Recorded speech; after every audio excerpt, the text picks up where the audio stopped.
One of the most famous players in the story of John Dillinger is someone who enters the narrative close to the end. After his death, newspapers across the country reported that the police received help from a woman in red who tipped them off to his whereabouts. The reference was to the dress she wore on the fateful night she went to the theater with Dillinger. Her real name was Anna Companish.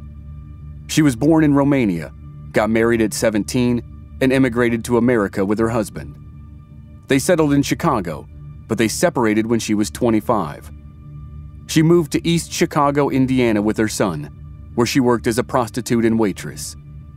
When the owner of that business was arrested for violating liquor laws, Anna took over the place. She kept it in business by fostering a good relationship with the East Chicago police. In 1921, she opened her own brothel in nearby Gary, Indiana. She was arrested numerous times, but her police connections helped her escape serious punishment. She was convicted twice for prostitution, but both times she was pardoned by the governor. She married a fellow Romanian immigrant in 1928. He dropped his Romanian last name and adopted the last name Sage, which was easier on the American tongue. So Anna became Anna Sage, the name she used when she became involved with John Dillinger in the spring and summer of 1934. After surviving the showdown at Little Bohemia and the upcoming wildest shootout of his career, he unknowingly walked into a deadly trap, courtesy of Anna Sage.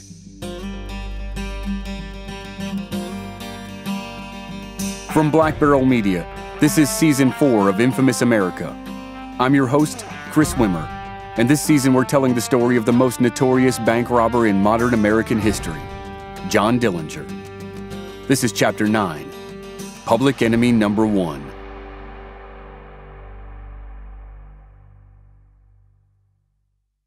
In the middle of the night, John Dillinger, Red Hamilton, and Homer Van Meter escaped from the lodge at Little Bohemia. Melvin Purvis and his agents didn't realize that fact for several more hours, not until they fired gas canisters into the lodge at dawn. Only the wives and girlfriends of the gangsters ran out of the building. The outlaws were gone.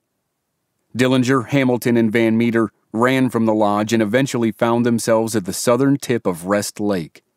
They arrived at a small resort owned by an elderly couple, and the wife was sick and bedridden. Dillinger placed an extra blanket around the woman and comforted her by explaining they meant no harm. They just needed a car. It was cold outside in late April, and while the couple had 2 vehicles, neither would start due to the weather. The gangsters stole a 1930 Model A from a neighbor. The Model A was a far cry from Dillinger's dream car, the 8-cylinder Essex Terraplane. The Model A was a 4-cylinder, and the outlaws puttered away at a whopping 45 miles an hour. Babyface Nelson had raced away from the lodge in a fast Ford coupe after he'd attacked agents who'd been driving it. But he got the car stuck in the mud 12 miles down the road and had to walk to a nearby Native American reservation. He hid on the reservation for almost a week and then returned to Chicago unharmed. When agents found the abandoned car, they returned it to the young man who had reluctantly loaned it to Melvin Purvis for the raid. The failed attempt to capture the criminals at Little Bohemia inspired a wave of negative press. The Chicago Herald and Examiner declared U.S. agents in Dillinger hunt called stupid. That claim probably came from the citizens of Mercer, Wisconsin. They passed around a petition to have Melvin Purvis removed from his position in charge. The petition called the agent's conduct irresponsible and the raid reckless and stupid. The overnight operation had resulted in 2 men dead and 4 others wounded, and none of them were the gangsters. While the agents tried to pick up the pieces, Babyface Nelson hid on the reservation and Dillinger's crew made it to St. Paul, Minnesota. Dillinger, Hamilton, and Van Meter had successfully avoided police in several small towns, but as they reached St. Paul, they were spotted by a deputy. He fired at them with a hunting rifle, and the bullet hit Red Hamilton in the back. Hamilton had an almost supernatural ability to attract bullets. It was at least his 8th gunshot wound. And now the confrontation evolved into a slow-speed chase. Dillinger's team was still in the rickety Model A, and the St. Paul police didn't have anything better. The gangsters and the cops fired at each other for almost 50 miles. Eventually, the outlaws lost the cops. Soon after, they stole a 1934 Ford V8 Deluxe. Now they had some real speed, and they needed it. Red Hamilton's gunshot wound was serious. They raced to find a doctor. 3 months earlier, Dr. Joseph Moran had stitched up Red Hamilton after the gang robbed the First National Bank of East Chicago. Red had been shot 7 times during the escape. Now, Dillinger and Van Meter rushed their friend back to Dr. Moran. But this time, the doctor refused to help. No amount of money could persuade him. More than likely, he could tell that the wound was fatal. He suggested they find a safe place to take Red where he could die peacefully.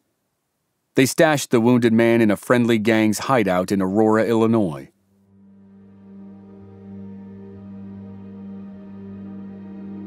A few days later, Red Hamilton died. That night, Dillinger and the other gang members buried Red in a hole near a quarry. Dillinger reportedly said, "Red, old pal, I hate to do this, but I know you'd do the same for me." Then he poured lye on Red's hands and head so the body couldn't be identified.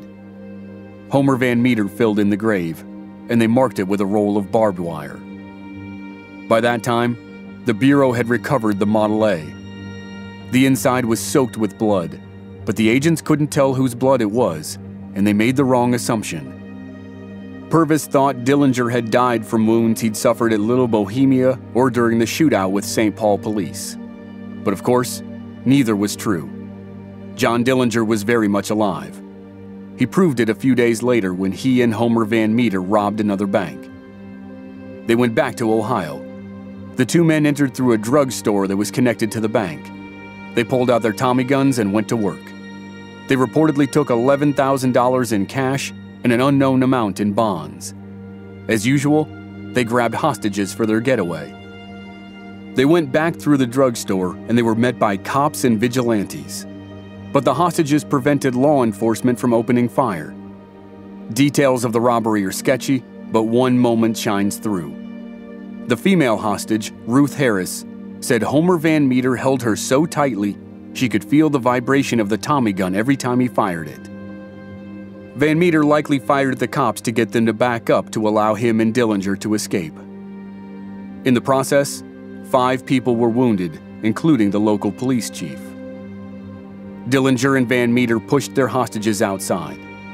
They stood the hostages on the running boards of the getaway car. And this time, the gangsters didn't make a slow exit because there were hostages hanging onto the car. They roared out of town at 80 miles an hour. The outlaws released the hostages shortly thereafter.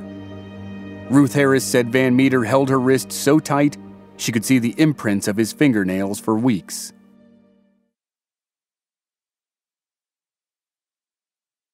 After the robbery, Dillinger made a quick trip back to Indianapolis to drop off money to his family. In case anything happened to him in the near future, he asked his father to give some money to his imprisoned girlfriend, Billie Frechette. Then, Dillinger slipped out of town and headed for a new hideout. He and Van Meter went to a city they thought would be the last place anyone would look: Crown Point, Indiana, the location of his infamous jailbreak with the wooden gun. A couple weeks later, the two men robbed another bank in Ohio. After their last experience, being confronted by cops and vigilantes, they appeared to be more jumpy this time. When an alarm went off inside the bank, they abandoned the job before they opened the safe. They ran out with only $5,400, and that wasn't nearly enough to pay for Billie's legal defense and Dillinger's plastic surgery.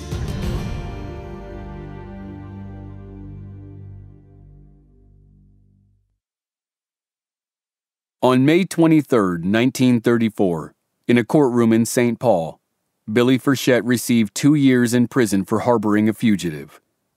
On the same day, notorious outlaws Bonnie Parker and Clyde Barrow were killed in Louisiana by a posse led by Texas Ranger Frank Hamer. Bonnie and Clyde weren't as famous as Dillinger at the time, but their end was front-page news nonetheless. For 6 months in the middle of 1934, the nation was riveted by news of gangsters. Bonnie and Clyde died in May. Then the manhunt for Dillinger reached its apex. Then it was Pretty Boy Floyd's turn. Then the spotlight moved to Babyface Nelson. And after that, it went to the Barker gang. And so, less than a week after Billy was sentenced, John Dillinger made an appointment to have plastic surgery on his face. He also ordered a procedure that would alter his fingerprints. A doctor had developed a technique for altering fingerprints with corrosive soda. He charged $100 per finger. The man would also perform Dillinger's facial reconstruction for a total bill of $5,000. Dillinger paid a friend $35 a day to use his Chicago house for the surgery and recovery. Homer Van Meter was considering the same procedures. He stayed at the house to observe and to help care for Dillinger during his recovery. In the evening, the doctor's assistant gave Dillinger ether to knock him out. Unfortunately, the assistant gave him too much. The unconscious Dillinger swallowed his tongue and began to choke. The doctor quickly freed the tongue and smashed Dillinger's elbows into his side to get him breathing again.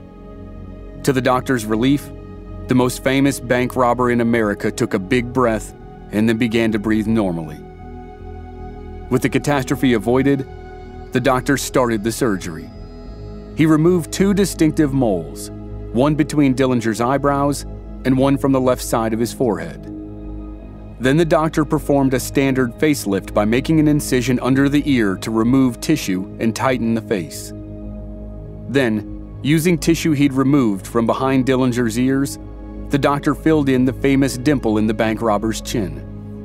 The surgery lasted 7 hours. When Dillinger woke up, he was told that he had almost died. He joked, "It might just as well have been now as some other time." In spite of the complications, Homer Van Meter decided to get the surgery as well. Dillinger was never one to sit idle, no matter the possible reason.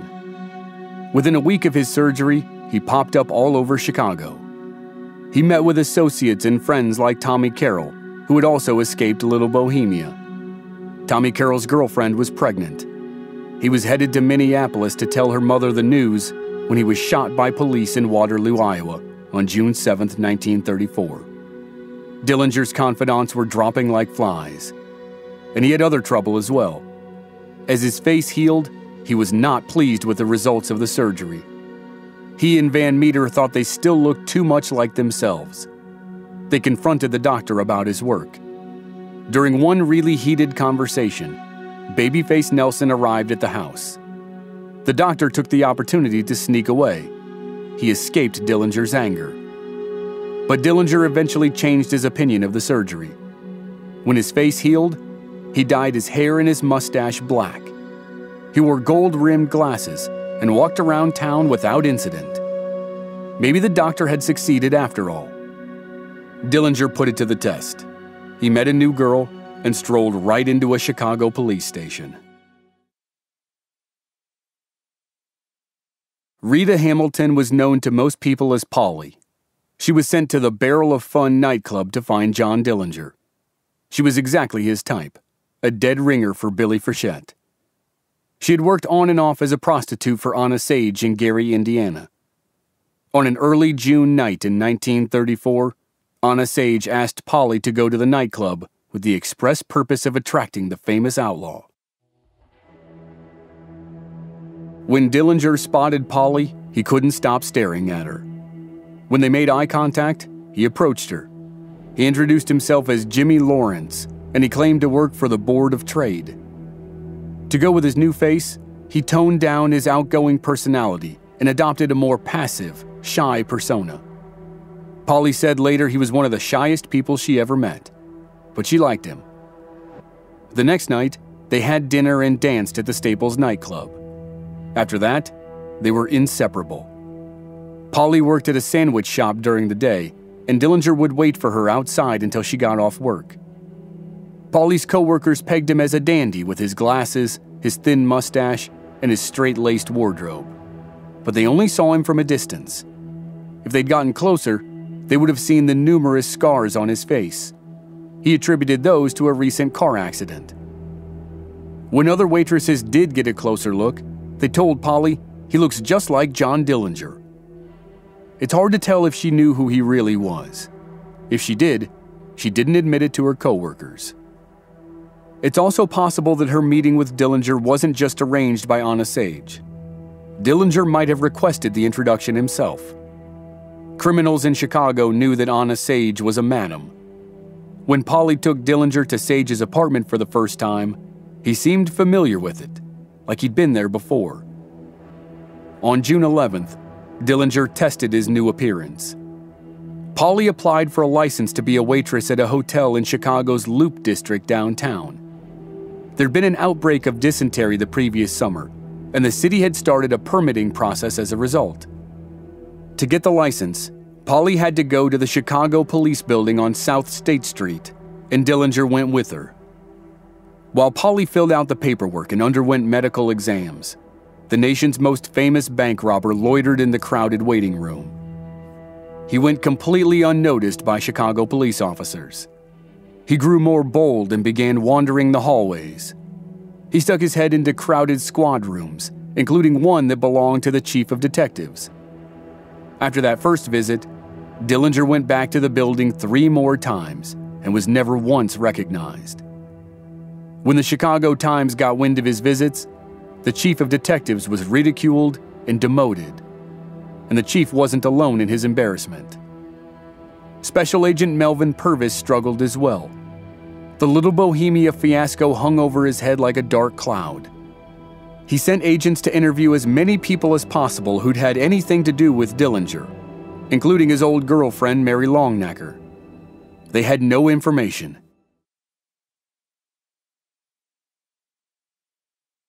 By the middle of June, the reward for Dillinger had risen to $15,000. Authorities hoped the money would convince one of his associates to turn him in. And then the Bureau of Investigation adopted a tactic used by the city of Chicago in its fight against Al Capone. On June 22, 1934, the Bureau declared John Dillinger public enemy number 1. He was officially the most wanted man in America, and the first person to receive the label that was the forerunner to the FBI's most wanted list. Future criminals who wore the brand laid low or fled the country, but that wasn't Dillinger's style. He went right back to robbing banks, but the next would be his last, and it would be a bloodbath.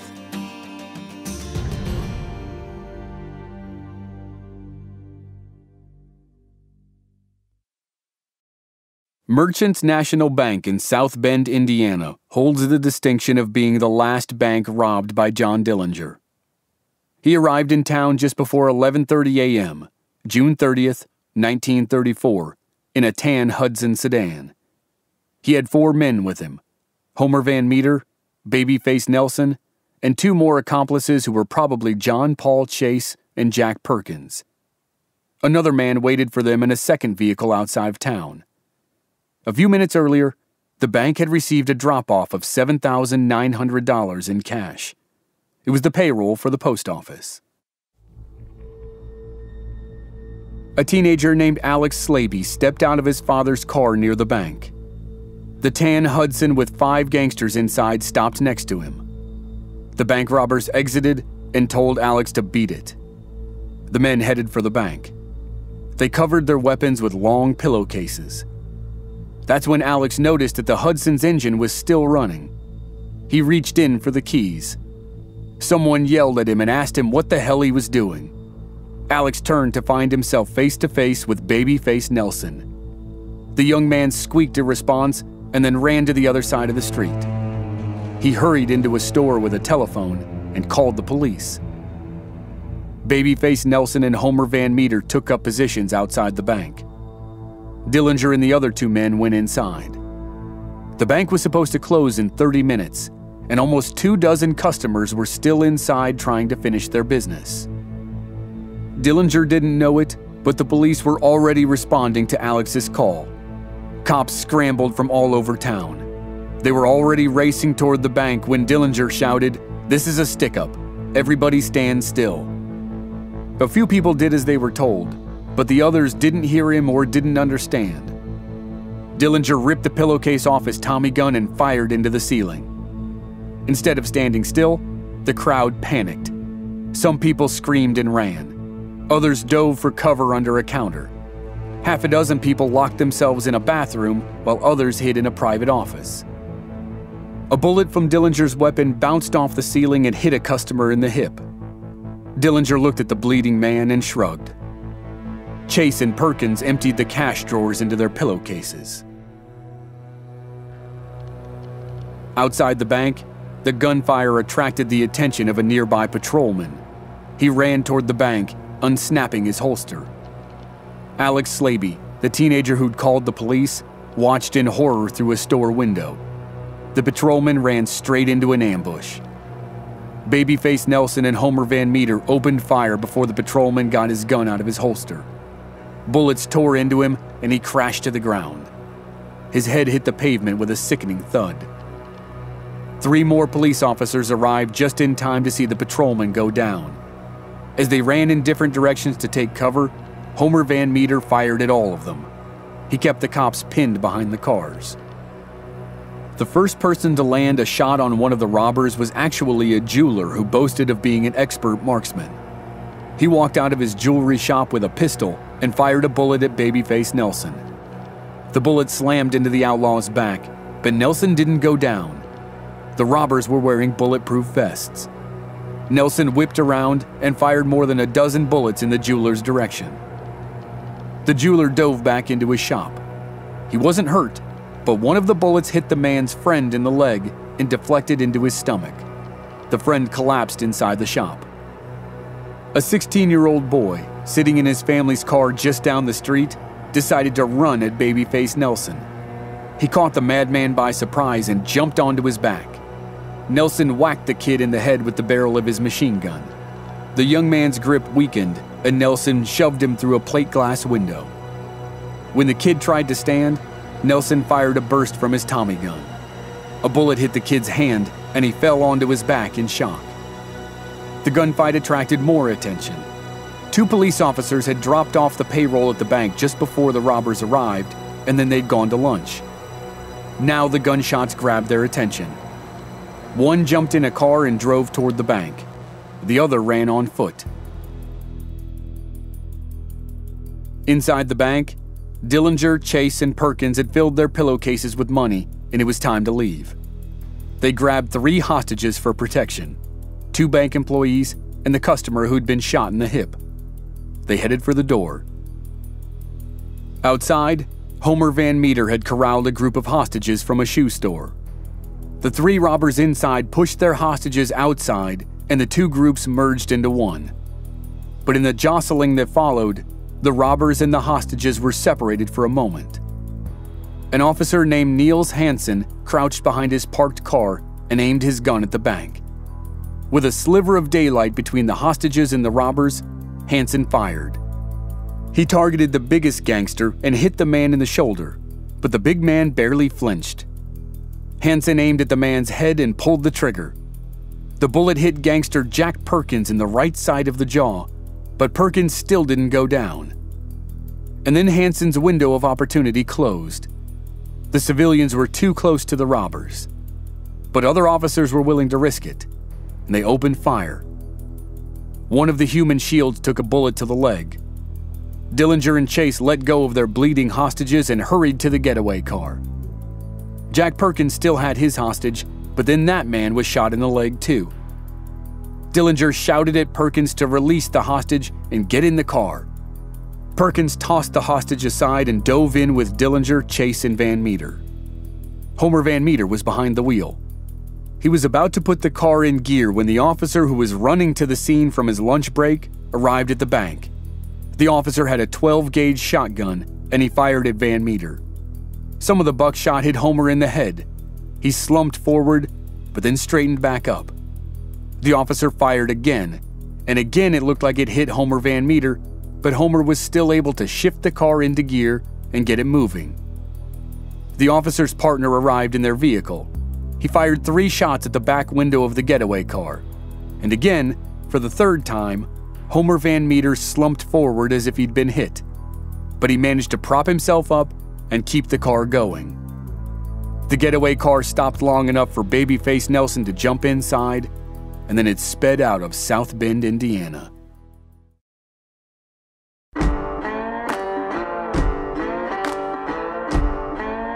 Next time on Infamous America, it's the season finale and the end of the John Dillinger story. Dillinger plans one last job so he can retire and disappear. But brothel owner Anna Sage helps Melvin Purvis set a trap that finally brings down the most wanted man in America. That's next week on the final episode of John Dillinger, Portrait of Public Enemy No. 1. Don't wanna fight no more, no more. Ain't going down the road like I've done before. Searching for happiness, love is my law. Don't gonna let me down. Don't wanna fight no more, no more. Ain't going down the road like I've done before. Searching for happiness, love is my law. Don't gonna let me down. Primary research for this season was provided by Derry Matera, author of the best-selling book Dillinger, The Life and Death of America's First Celebrity Criminal. This season was written by Sean Puglisi and myself. Vocal editing by Molly Bach. Music editing and sound design by Mike Hissong at Sneaky Big Studios. Artwork by Matt Lockery of My Colorful Past. I'm your host and producer, Chris Wimmer. Don't wanna fight no more, no more. Ain't going down the road like I've done before. Searching for happiness, love is my law. Don't gonna let me down. Don't wanna fight no more, no more. Ain't going down the road like I've done before. Searching for happiness, love is my law. Don't gonna let me down. If you enjoyed the show, please leave us a rating and a review on Apple Podcasts or wherever you're listening. Please visit our website, blackbarrelmedia.com, for more details and join us on social media. We're Black Barrel Media on Facebook and Instagram, and B Barrel Media on Twitter. And if you want to contribute to the production of our shows, please visit our Patreon page. You can also find discounts on our merchandise. That's patreon.com/blackbarrelmedia. Thanks for listening. We'll see you next week. Don't wanna fight no more, no more. Ain't going down the road like I've done before. Searching for happiness, love is my law. Don't gonna let me down. Don't wanna fight no more, no more. Ain't going down the road like I've done before. Searching for happiness, love is my law. Don't gonna let me down. Searching for happiness. Searching for happiness. Searching for happiness. Love is my law. Don't go